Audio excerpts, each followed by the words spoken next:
გამარჯობა, მადლობა მოწვევისთვის.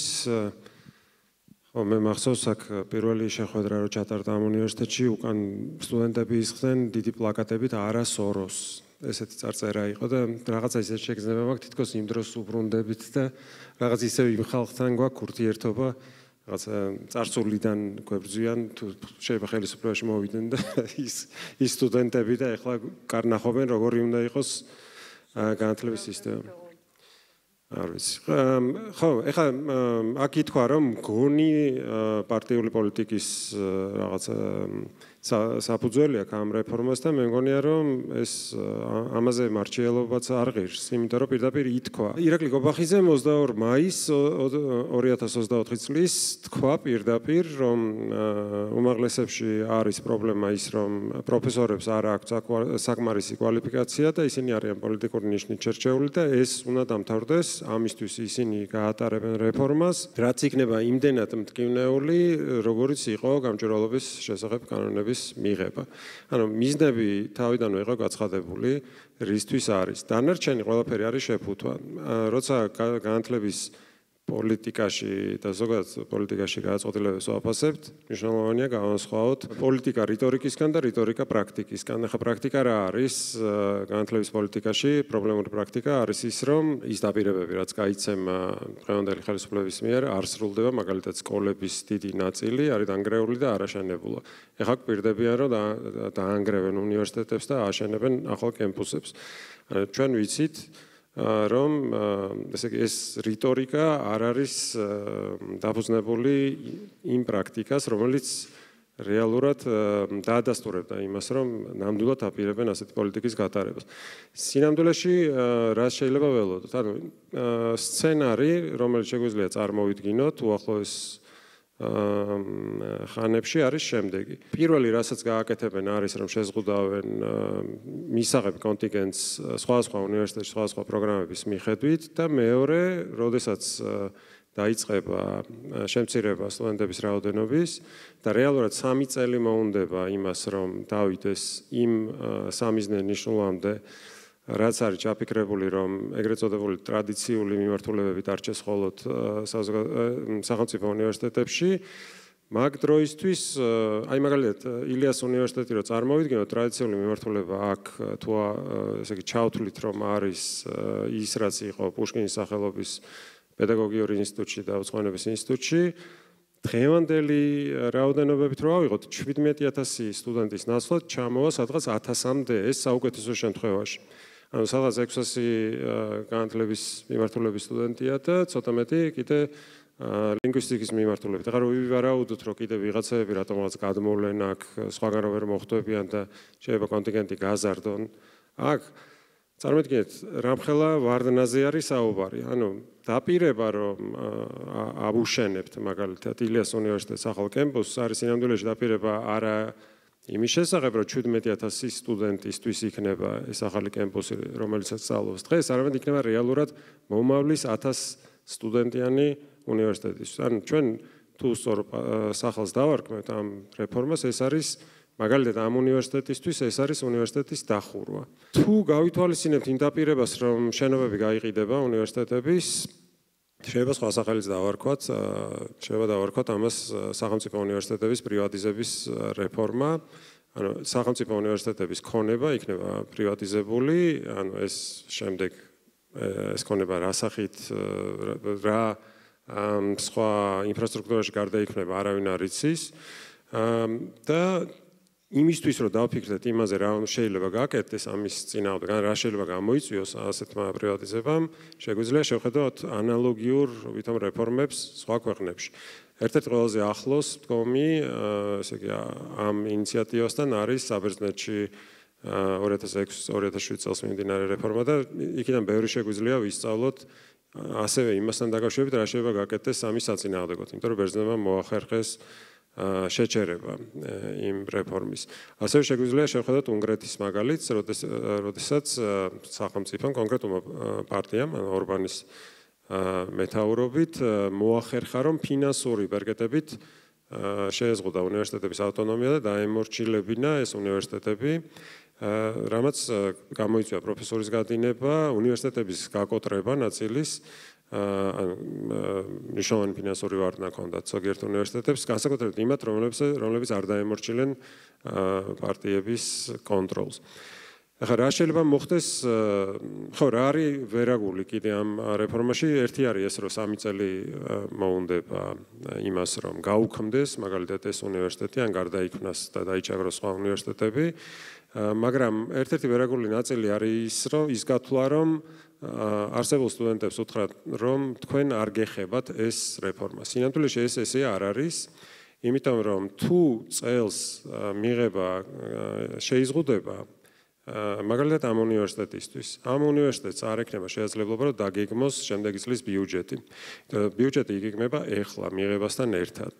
თუ ბიუჯეტის დაგეგმა იქნება შეუძლებელი და არა მხოლოდ ბიუჯეტის დაგეგმა, არამედ პროგრამების დაგეგმაც იქნება ძალიან რთული, იმიტომ რომ თან ბიუჯეტი უნდა დაგეგმოს შემცირებული შემოსავლების პირობებში, როცა არც უცხოელების მიღება შეუძლია და არ იღებს სხვა სპეციალობაზე სტუდენტებს. არამედ პრობლემა იქნება ეს იმ სხვა პოლიტიკების პირობებში, როდესაც მაგალითად პროფესორებს ეზღუდებათ სხვა სამსახურში მუშაობა ხელმძღვანელების თანხმობის გარეშე და სხვა სამსახურებშიც ჭირდებათ კიდევ ხელმძღვანელების თანხმობა. ეს ისეთ აბსურდამდე მივიდა, რომ მაგალითად თბილისის სახელმწიფო უნივერსიტეტში დეკანებს უწევთ, რომ დაწერონ განცხადება იმასთან დაკავშირებით, რომ მათ მიცენ უფლება, რომ ასწავლოს. ანუ პროფესორი წერს განცხადებას, თუ შეიძლება მომეცეთ უფლება, რომ ასწავლო. რაც არ ვიცი, ეს ვინც ეს მოიფიქრა, საინტერესო რა სფეროდან მოდის.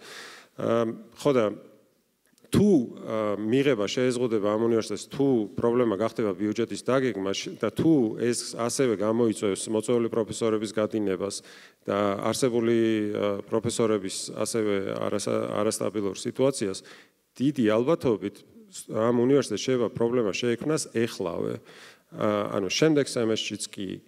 და ეს შეიძლება ნიშნავდეს ასევე შეჩერებას უბრალოდ სწავლის, იმიტომ რომ სანამ გაირკვევა, მაგალითად პერსონალი ყავს თუ არ ყავს კონკრეტულ პროგრამაზე, რთული გახდება მართვა უნივერსიტეტის. ამიტომ საერთოდ ანუ ის გეგმაც კი, რომელიც გონიათ, რომ არის ძალიან ესე ვთქვათ, რომელიც ნელ-ნელა შევა ძალაში, სინამდვილეში შეიძლება შევიდეს ძალაში ძალიან სწრაფად. თავი დავანებოთ ამას, წარმოვიდგინოთ, რომ ყველაფერი იდეალურად წავიდა, არაფერი არ გაჩერდა, არსებულ სტუდენტებს არაფერი არ ემუქრებათ. უბრალოდ რაოდენობრივად რო შევხედოთ, რაოდენობრივად ეხლა მე-12 კლასს ეხება, ხო, ეს რეფორმა უნდა გააუქმონ, მე-12-ს აუქმებენ, მე-4 წელს აუქმებენ ბაკალავრიატში და 2 წლიან მაგისტრატურას ცდილობენ, რომ 1 წლიანამდე გადმოიყვნენ, ეხლა აი ეს უბოლო შეხვედრაზე თქვენს, რომ კი ბატონო, იყოს 2 წლიანი, სადაც ამის სურვილი იქნება, მაგრამ ეს ნიშნავს იმას, რომ ესე იგი ამ ასაკის ხალხი, უпроსტად ის ხალხი, ვინც ეხლა ჩართულია ამ ასაკობრივ ჯგუფებში უნივერსიტეტებში, არის დაახლოებით 250,000 ადამიანი. და ამ 250,000 ახალგაზრდას გამოაკლდება 100,000 ახალგაზრდა, რომელიც არ იქნება ჩართული განათლების სფეროში. ახლა შეიძლება დავსვათ კითხვა, საწავა ეს ახალგაზრდობა, ცხადია ბაკალავრიატის მერე ისინი შეეცდებიან, რომ დასაქმდნენ, თუმცა გაუჭირდებათ კონკურენცია მათ წინათაობასთანაც კი, იმიტომ რომ წინათაობას ექნება დამთავრებული უფრო ხანგრძლივი პროგრამები, ანუ ვიღაც ექნება 4 წლიანი დამთავრებული და ვიღაც 3 წლიანი, ვიღაც 2 წლიანი მაგისტრატურა და ასევე 12 წლიანი სკოლა და ახლებს ექნება დამთავრებული 11 წლიანი სკოლა, 3 წლიანი ბაკალავრიატი. ანუ ერთმანეთშიც კი რთული იქნება, ანუ ქვეყნის შიგნითაც კი რთული იქნება კონკურენციის გაწევა, მაგრამ კიდევ საწავლენ ეს ახალგაზრდები, რომ დავფიქრდეთ, ეს არის არაკვალიფიციური მუშახელისთვის სამუშაო, სადაც ანაზღაურება არის უფრო დაბალი, ვიდრე არის იმ ხალხისთვის, ვისაც აქვს უმაღლესი განათლება. ეს არის ჯარი, სადაც რისთვის მზადებასაც ახლა აკეთებენ და ჩვენ გუშინ ვნახეთ, რომ იყო უკვე სხდომა, რომელზეც განიხილებოდა, რომ სკოლიდანვე უნდა მოხდეს გადამისამართება ჯარში და სკოლაშივე უნდა მოხდეს შემოწმება ახალგაზრდების, რომ თავი არა არიდონ, ეს ითქვა და ახალგაზრდების ნაწილი წავა კრიმინალურ სამყაროში. ეს არის დადასტურებული უამრავი კვლევით უამრავ ქვეყანაში, რომ სადაც ნაკლები ახალგაზრდა ჩართული განათლების სფეროში, იქ უფრო მეტი ალბათობა იმისი, რომ ახალგაზრდების რაღაც ნაწილი წავა კრიმინალურ სამყაროში. და ეს იქნება სოციალური პრობლემების ერთი ნაწილი, იმიტომ რომ კიდევ სხვა პრობლემებიც არის. ეს რეფორმა დგას გარკვეულ მითებზე და წარმოდგენებზე, რაც ჩვენ საზოგადოებაში არსებობს და მათ შორის აკადემიურ საზოგადოებაშიც ძალიან გავრცელებულია ეს მითები. მაგალითად, ეს ერთ-ერთი მითი არის იმის შესახებ, რომ ყველა, ვინც ამთავრებს სკოლას, მიდის უმაღლესში, ეს არ არის მართალი. 55,000 ახალგაზრდა არის მე-12 კლასის ასაკის, აქედან 40,000 ამთავრებს მე-12 კლასს, დანარჩენები უკვე ადრე არიან გასულები. და ამ 40-დან დაახლოებით 40, თქვა ჩარშან 41,000-მა დაამთავრა. აქედან 31,000 აბარებს იმ ასაკობრივი ჯგუფის, ანუ 55-დან 31 აბარებს. და თუ ის რეფორმა გატარდა, რასაც რეფორმას ეძახიან, მაშინ ის 31-იც აღარ ჩააბარებს ნაკლები. ცალკე პრობლემაა კიდე ის, რომ გადასვლის მომენტში მე-11 კლასიან სისტემაზე გადასვლის მომენტში უცებ აღმოჩნდება, რომ მე-12 და მე-11 კლასელები ერთდროულად დაამთავრებენ სკოლას. ეს იქნება დაახლოებით 80,000 სკოლა დამთავრებული ერთი და იგივე წლის განმავლობაში. და თუ ადგილები შემცირდა, მაგალითად წარმოვიდგინოთ, რომ 25,000 ადგილი არის მხოლოდ მომავალში, ხო? ან კონკურსი გასამაგდება, ან შეიძლება გაოთხმაგდეს კიდეც, იმიტომ რომ ჩვენ არ უნდა ვიფიქროთ, რომ ეს ადგილების შემცირება შეიძლება იყოს ძალიან დრამატული. და უბრალოდ რომ წარმოვიდგინოთ, როგორ იცვლება ადგილების რაოდენობა, მაგალითად 2005 წელს თუ ეხლა იყოს ეს რაღაც 40,000 ადგილი, 2005 წელს იყო 18,000 ადგილი უმაღლესებში მისაღების. ესე რომ ჩვენ არ უნდა ვიფიქროთ ის, რომ ყველაფერი ნარჩუნდება ხოლმე, როდესაც რეფორმების გატარება ხდება. რაც შეეხება შენობების გაყიდვა არ არის უბრალოდ პრივატიზება და არ არის უბრალოდ ეს არ არის უბრალოდ ფულის გაკეთების შესაძლებლობა, ეს არის მართვის ფორმაც. იმიტომ რომ შენობის გაყიდვით შენ უზრუნველყოფ იმას, რომ ამ რეფორმის მოუბრუნება ნებისმიერ სხვა ხელისუფლების პირობებში უკვე იქნება შეუძლებელი. ანუ მას შემდეგ, რაც გაიყიდება ჭავჭავაძის გამზირზე ყველა შენობა და ასევე საბურთალოზე და კიდე სხვა შორის უნივერსიტეტებს ბევრი სხვა შენობებიც აქვთ, რომელიც შეიძლება სულ არ არის სასწავლო კორპუსი, ან რომელიც ჩვენ არ ვიცით, რომ არის სასწავლო კორპუსი, ესენი არის, რა ვიცი, აი მაგალითად თეატრალურს აქვს, მაგალითად იმაზე აღმაშენებელზე აქვს ცალკე შენობები და თბილისის სახელმწიფო უნივერსიტეტს აქვს ბელიაშვილის ქუჩაზე რაღაცა კორპუსები და ტექნიკურ უნივერსიტეტსაც არა მხოლოდ ის შენობები აქვს, რაც ჩვენ ვიცით. და არის კიდე სხვა ცენტრები, ხო, მაგალითად გალობის ცენტრი და ასე შემდეგ, რომელიც უნივერსიტეტებს ეკუთვნის. და ამ ყველაფრის პრივატიზების შემდეგ უბრალოდ შეუძლებელი გახდება ამ სისტემის უკან მოუბრუნება. ამიტომაც ძალიან მნიშვნელოვანია, რომ აქ არა მხოლოდ პრობლემებზე ვილაპარაკოთ, არამედ ვილაპარაკოთ გამოსავალზე. და მე მგონია, რომ გამოსავალი, ანუ ჩვენი მიზანი უნდა იყოს ის, რომ ეს რეფორმა არ უნდა გატარდეს. და ამას მე მგონია, რომ აქ ორი აზრი არ უნდა იყოს. და იმისთვის, რომ ეს რეფორმა არ გატარდეს, პირველი რაც უნდა გაკეთდეს არის ის, რომ უნდა მოხდეს საზოგადოების ინფორმირება იმის შესახებ, რა არის დაგეგმილი და რა შედეგებს მოიტანს, პირველ რიგში აკადემიური საზოგადოების, მაგრამ ასევე სხვა საზოგადოების, არა მხოლოდ აბიტურიენტების, მათი მშობლების, არა მხოლოდ სტუდენტების, არამედ აი მაგალითად ამ მეზობლების, რომლებიც აი აქ ცხოვრობენ და რომელთა ცხვირწინ 3-სართულიანი უნივერსიტეტის ნაცვლად ააშენებენ 20 სართულიან კორპუსს და ეხლა რომ საცობებზეც უზრუნებენ ისინი, საცობები არ არის ამ სტუდენტების და პროფესორების გამოწვეული, არამედ იმ უაზრო მშენებლობების გამო ამ ქალაქში, რაც ამ ქალაქში ხდება.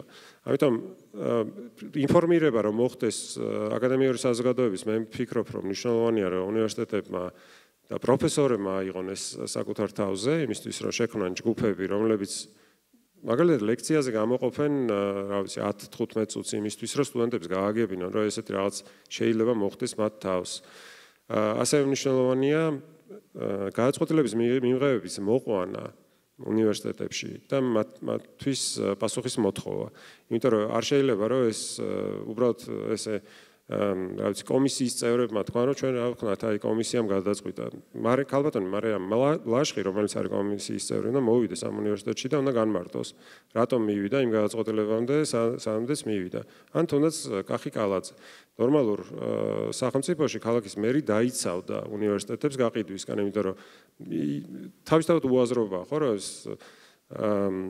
ესე იგი უნივერსიტეტის გვერდზე უძრავი ქონების ფასი ბევრად უფრო ძვირი ღირს ვიდრე რესტორნის გვერდზე და ამდენი მე მგონი რომ უნდა ესმოდეს ნებისმიერ ქალაქის მმართველს და ესე განიავება ამ ქონების არის არა მხოლოდ კულტურის მიმართ დანაშაული, არამედ თავისთავად ქალაქის მიმართ არის დანაშაული.